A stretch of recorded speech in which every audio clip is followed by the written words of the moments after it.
for both of you, obviously, that was a huge accomplishment you guys had down in Miami. But how is it difficult to get that now out of your mindset to focus on such a big game coming up?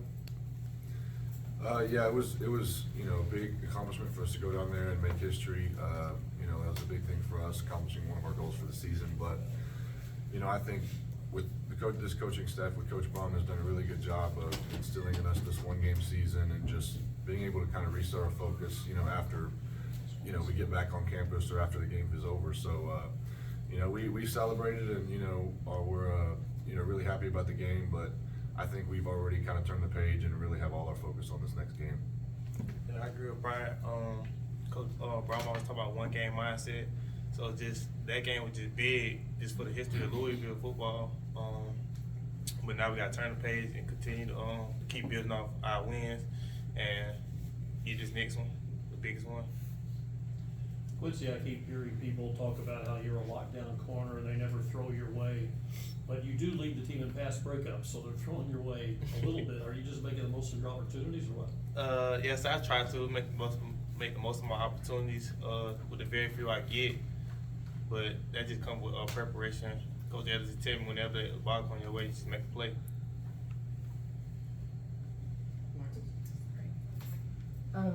Obviously, Bryan, growing up here, I guess where did you kind of stand on the Governor's Cup rivalry, and then Quincy, how much did you kind of learn about it after coming here?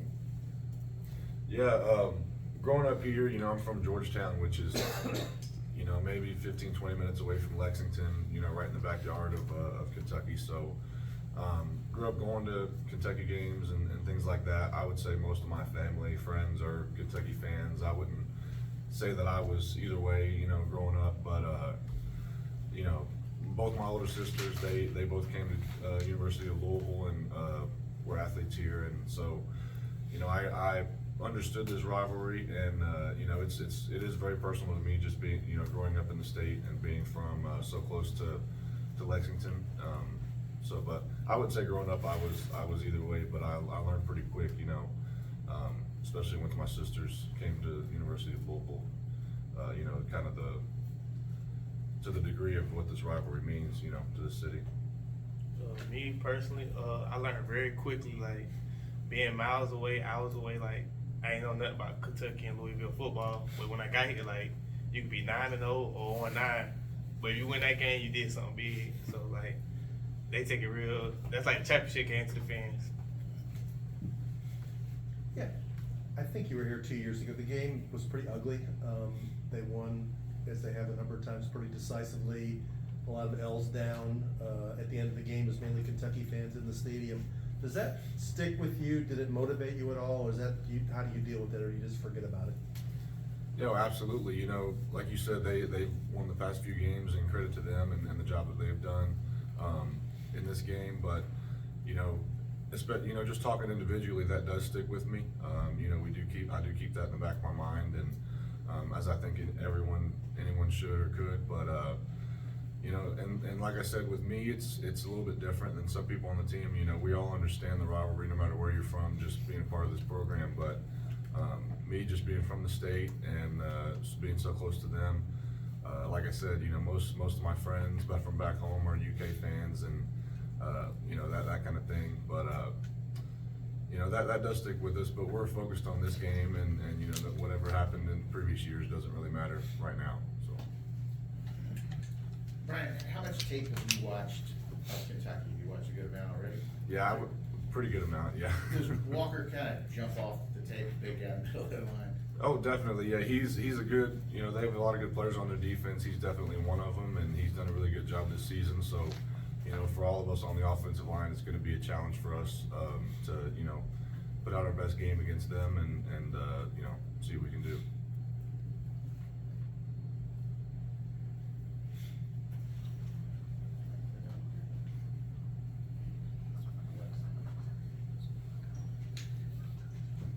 Because even though Devin is new to Kentucky, obviously you guys have played him before last year at NC State. I guess, what do you remember about him, and how does that kind of help you guys in this game?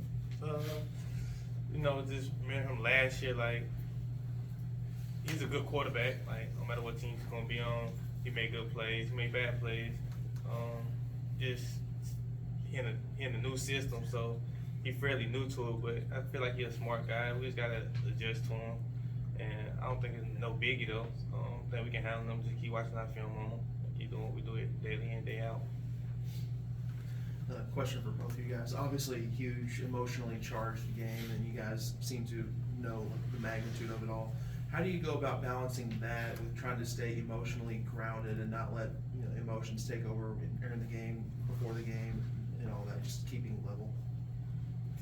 Yeah, it's definitely a balancing act for rivalry games like this, but just put credit back on the coaches and Coach Baum and this coaching staff. They've done a really good job all season of making sure we're grounded and making sure our priorities are straight going into each game. So I have no doubts in my mind that they're going to do the same with this game, even though it does mean a lot more than some of the other games maybe. But yeah, I mean, it's just going into the game, we got to focus on us and us, everybody doing our job so we can come out on top. I agree with what he's saying, but also like Coach English always tell us like play with passion, not with ego. So don't let your ego get too big where you can penalize the team and cost us the game or something like that. But that just fuels us to just play harder for real, just knowing how big the game is and come out there with a passion to win. You guys are 10-1 going to the ACC championship game. You'll go to a good bowl game. Very few people in this room or outside your locker room expected that. When did you guys, were you guys convinced that this was a team that could do something like this? Yeah, I really, saw this team. I saw a change in this team not too long after Coach Baum and his staff got here in the spring. We also have a lot of new guys on this team this year, a lot of transfers, some freshmen too, so that have played a lot. So it did take a little bit of time for us to kind of mesh together, but once we did, we knew it was going to be a special season, and so credit to Coach Baum, credit to all the players and the whole coaching staff. I think they've done a really good job once again with making sure we all have that bond as a team, as units, on offense, defense, and specialists, and we just go out every week and play together and play with that passion to win, like Quincey said. So I would say pretty early on we knew that we could be special. I say I caught a glimpse of it in the spring, like sitting back watching, like didn't know what I wasn't part of the spring, but just sitting back watching the team work and everything. Like it like sometime in the spring when I seen our offense going against our defense, I was like, oh, this is different. Like our offense had a lot of stuff to them, and then with our defense, I can say like we got a lot of players on our defense. Like there's really not one just starter. Like when the starter go down, the next person up, there's no drop off. So I knew like, okay, we got to be something special. I never knew we were gonna be 10-1, like, but I knew we was gonna be a real good team. For both of you, how does your perspective on Thanksgiving and Thanksgiving week change from when you're a kid growing up and maybe with family, and then you get here and you don't see your family at all? You have a big game coming up, but is it kind of like a bonding experience too? You maybe go to a coach's house or spend some more time with your teammates. Yeah, since I've been in college though, I never got to eat Thanksgiving with my family. So like, but as you keep being in college, like being around your teammates, coaches, everything, they make you feel like family away from home. So the only thing you missing is just the flavor of the food, I can say. But it's a bonding experience. Get to know different coaches and stuff. Just being around them during this time, knowing that you're missing your family, so they try to be real affectionate towards you, so you won't be homesick. Yeah, just to echo what he said, like he, with me is also, growing up and changing into college, I've been, this will be 4 years, going on 5, that I won't be able to see my family on Thanksgiving, which, was tough, but, I think it is a real bonding experience for us as a team. Like he said, we spend every day together, most of every day together, so, we have that. It definitely is a family here on this team, so it does make up for it a little bit, being able to go to coaches' houses and spend the top Thanksgiving with all the people that we spend every day with anyway. So. Brian, do you have any more acting jobs, Brian? Not at the moment, no. Brian, how would you assess the performance of the offensive line this year and the offense overall? Yeah, I think we've done a really good job, talking on the offensive line. You know, at the beginning of the year, we had a lot of new guys, so there was a little bit of a, transition, acclimation period with some of them, but, they came in and we welcomed everybody. We, also have a lot of veterans, so that experience, I think, helped us out a lot, early on, but Coach Owens and, Coach Fish have done a really good job with us, and, just helping us understand what we need to do and how we need to be, how we need to take the field. And, just kind of the bond in that room that we have, really, I think, has reflected with our play on the field. And we've also had some of the younger guys and guys that haven't played as much in previous years step up, with some injuries and things like that. So, I'm just really proud of everybody in that room and proud to be a part of it. And as an offense, I think, we have a lot of playmakers, and yeah, we've dealt with some injuries, but just like Quincy said, when somebody goes down, we have a lot of other good players in the room that can step up and we don't miss a beat. So, that's just a credit to the kind of guys we have on this offense and on this team. For both of you guys, obviously there's still a lot to play for with the Governor's Cup, ACC Championship, presumably New Year's Six Bowl, but with what you have been able to accomplish, have you guys been able to kind of sum that up or really kind of reflect on what you've been able to do this season with the program's 7-10-1 season and going to ACC Championship for the first time? Yeah, we soak it up, but we always say just one game at a time. Like, we accomplished a lot, but we still got more to accomplish for real.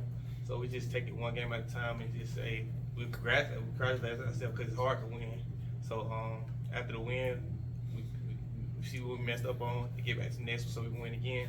So I say, yeah, we soaked it up, but then we let it go so we can win the next one. Yeah, I think the biggest thing that we've done, and I've seen most of this team do, is just, the ability to stay in the moment. And, we've had a lot of big wins and a lot of success this year. But, like he said, we will celebrate it for a short period of time, and then, we turn the page and go right to the next one, because like you said, it's hard to win in college football. So, we have to go into the next week and prepare just like it's week one, like it's that game determines our whole season, which oftentimes it does. So, just being able to stay in the moment and give everything you got that week to go out and have your best performance of your career, just like Coach Baum says.